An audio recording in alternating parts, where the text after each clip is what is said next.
Assalamualaikum warahmatullahi taala wabarakatuh. Alhamdulillah rabbil alamin. Allahumma salli ala Muhammad wa ala ali Muhammad. Thank you everyone for coming today for my presentation. The topic is the ideal and reality of living wage in Malaysia. So this is the outline. I would say I divide the discussion into two parts. The first part is the ideal concept of living wage, and then the second part is to do a reality check on whether Malaysia is ready to have a policy on living wage. To start the discussion, let's first go to the following verses of Al-Quran. This is in Surah Al-Qasas. In this surah, starting at Rasam Osmani at page 388, where Prophet Musa AS just came to Madian in his way running away from Fir'aun. So there are many lessons that we can relate to labor economics. What happened? Before we go to verse 26, Prophet Musa AS came to a place and he observed an awkward scenario when two women were waiting to water their flocks, and the place was dominated by men. And some scholars use this verse because these two women is doing basically man occupation.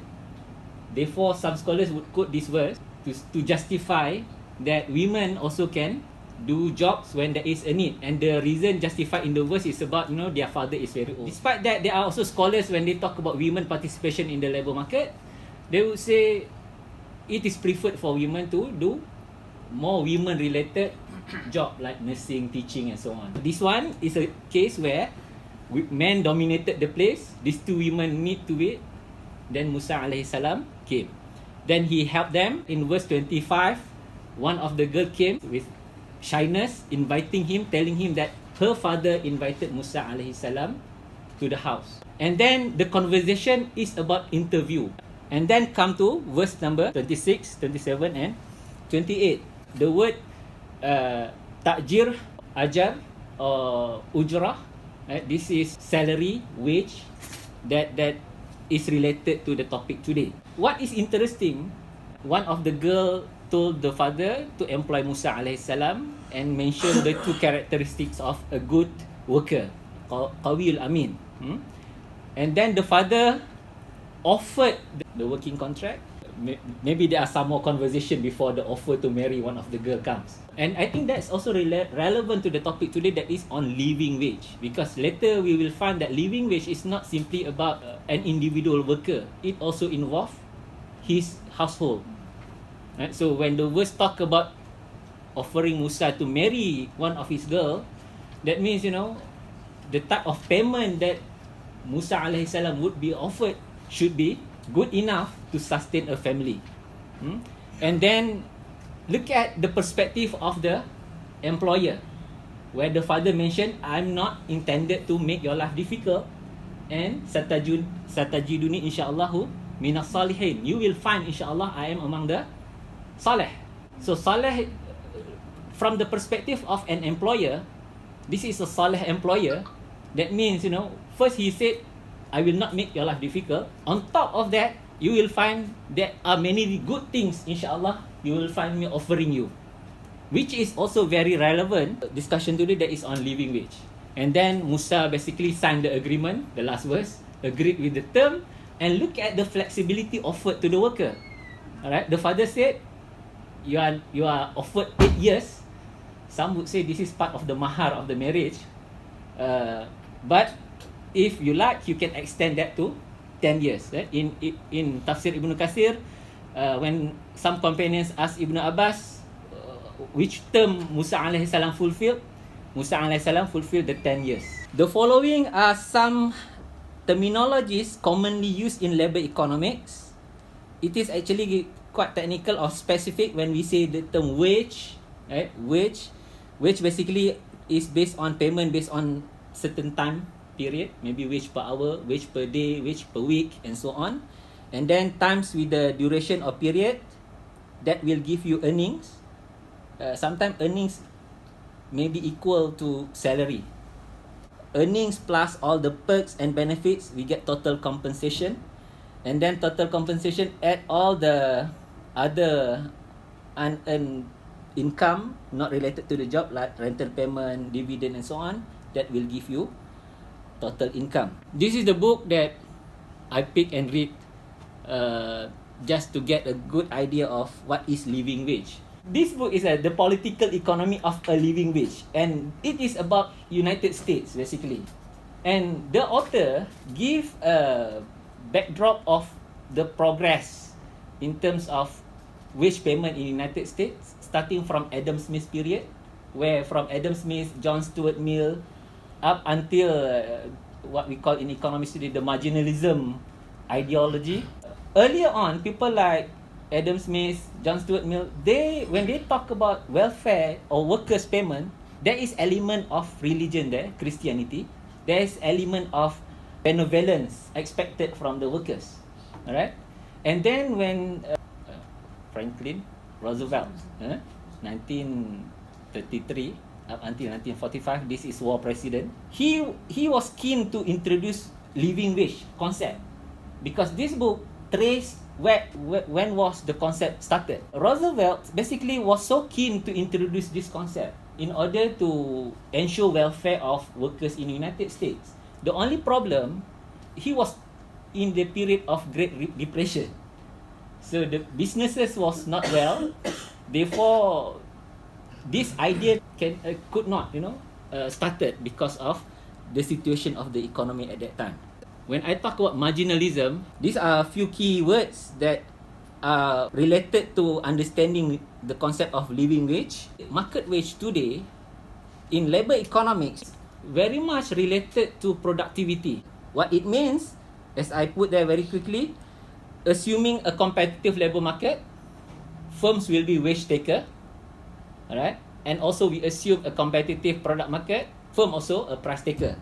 So what happened? We take marginal productivity of worker times the marginal revenue. That actually what we call as marginal revenue product of labor. Marginal revenue product of labor should equal to wage rate.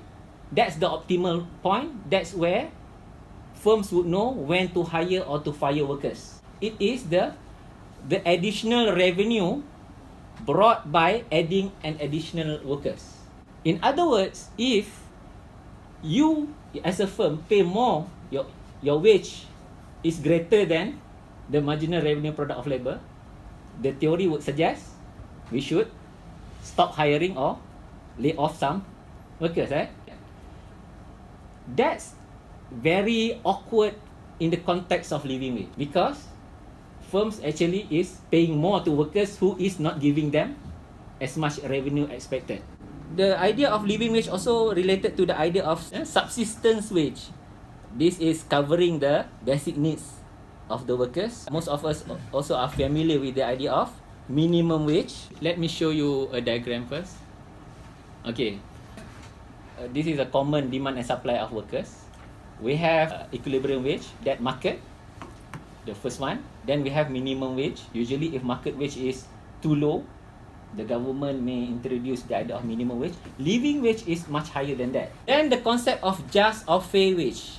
This is very related to Islamic economics. I think Islamic economic thought, sometimes when we read it on Ibn Taymiyyah concept of a wage of equivalence and so on, right? Sometimes this concept of just wage is there. Just wage, decent wage, standard of living, economic securities, and social justice. These are the difficult part in coming up with wage value, because it is very ideal, it is very abstract concepts. Nevertheless, the idea of living wage basically involves those elements. This is the definition of living wage. Briefly, on that side, there's the definition of living wage. Basically, what we can say about living wage, the key word here is the concept of living wage is related to achieving the minimum acceptable standard of living. The estimate that they came out, because their sample is KL, for a single worker, living wage estimated is 2,700. And then for couple, the living wage is 4,500. And then for a household in couple with 2 kids, 6,500. Okay? So definitely, because the figure is based on KL, I would say this is a bit of overestimate as compared to the Malaysian case. By the way, under these figures, you can see some of the basic assumptions they made about the way how they do come up with the estimates. Now let's do the reality check. How to do the reality check? I am referring to the following 3 reports because they give different figures, and that would add more complication to understanding what is living wage. Now this is from the salaries and wages report, because the report by Bank Negara basically relied on 2016 data, so I'm taking the report based on 2016 to make it comparable. I think it is easier just to go to the number on penengah. Penengah is median. Mean is slightly, overstated sometimes. So we go to the median. This is for employee. The median workers is 1,703 ringgit. You imagine just now the living wage estimated is 2,700. So this is where people get excited. Alright, especially for workers. It is very common also if you do any regression, you will find gender and urban status almost all the time significant. Because here, if we look at by gender, again we'll find for employee, male is 1721, slightly higher than female, where female is 1635. And if you look at penengah for urban rural, again for urban is 2,000 ringgit, and rural is much lower, which is 1,258. Okay, so this is the reality in terms of wage or salaries received by workers in Malaysia. Another significant way how when we go by educational level. Let's focus on the penengah or median for the tertiary education first, which is 3,274. We can round that to 3,300. I presented this paper in IKIM last week. I give some suggestion. There are 3 ways to achieve living wage. The first one is to look at the step from individual perspective, then firm's perspective, then only government perspective. Let's start with the individual perspective. The first thing is, as an individual, what we should tell our children is to get a good education. Having a tertiary education, right? Because the median is already 3,300. I just round the number. That's already above the living wage in KL, which is 2,700 for a single person. The second strategy, I told also the audience, make sure your kid marry with somebody with similar education. Right? Because you add these two, then you get 6,600. Which is for couple is already more. For couple is 4,500. In fact, you already get to the level of household, because household is only 6,500. What more if you stay outside KL?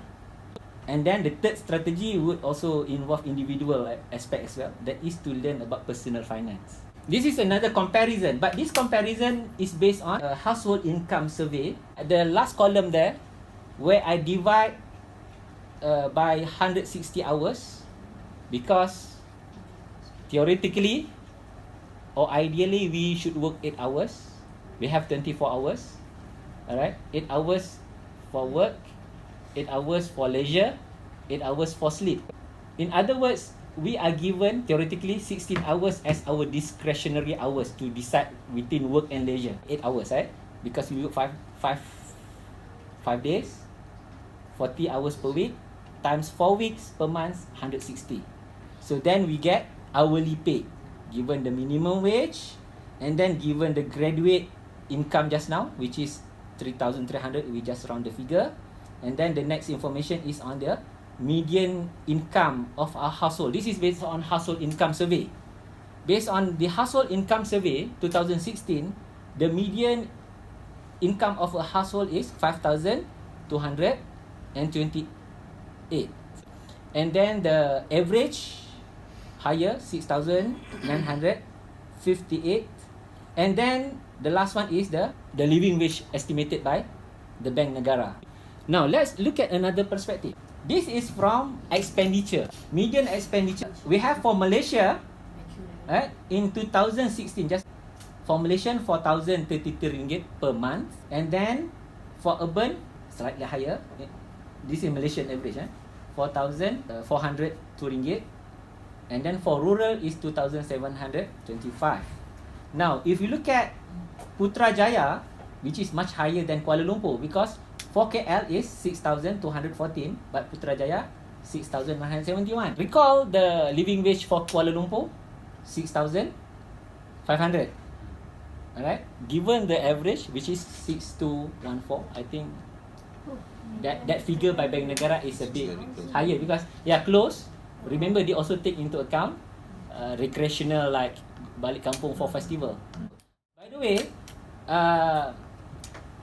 we have Putrajaya, we have KL, we have Penang, Johor, Melaka, and wilayah Persekutuan Labuan that have median expenditure higher than the national average. Other states are below. Now, this is another, the percentage proportion of expenditures, where the money is spent. Close to 1/4 of household income, 1/4, basically 24%, let's round it to 25%, is spent on housing and utilities like water, electricity, and other fuel, maybe to fuel for the house itself, at 24%. This is 1/4. You earn 4,000, 1,000 basically just for this purpose. And then the second big one is on food and beverages. Education and health is quite low because these are highly subsidized by the government. So we have seen the reality by comparing with the three sets of data. We look at salaries and wages, and then household income and expenditure. When we talk about minimum acceptable standard, so maybe some further research can be done related to this concept of fulfilling the daruriyat, that is the subsistence level, and then to achieve the minimum of hajiyat. The following are some issues to spark maybe further research. For example, this idea of living wage is sensitive to the size of household, individual, couple, and house size of the household is different. So there are countries that have introduced this concept of living wage, like Canada, New Zealand, I think UK also have, United States. But these are on voluntary basis. The government did recognize this, where they have what they call as living wage accredited employer. We have seen that this concept is sensitive to location or geographical areas. It is also sensitive to income level in terms of expenditure. Then the issue of whether your government or the government pro-business or pro-worker. And then when we talk about living wage, the idea is to improve the living standard. Now, the question here is, there are many ways that we can improve the purchasing power of workers, such as inflation control. You reduce tax, where now household would have more disposable income. Rather than, for example, introducing this new thing to the economy, why not you improve on those things? The next issue is related to strengthen the labor force. In Malaysia, Alhamdulillah, we are progressing well, at least in terms of, we started introducing minimum wage in 2013, and now 2018 you can see few times the revision on the rate. When Bank Negara published the report, this is another progressive movement where we are pushing the envelope further to the concept of living wage. The following are some ideas by Roosevelt. I took this from his speech, but this speech did not took off as a policy. But when he talked about living wage concept, the following rights of workers are there in his papers. I think that's all. Thank you very much.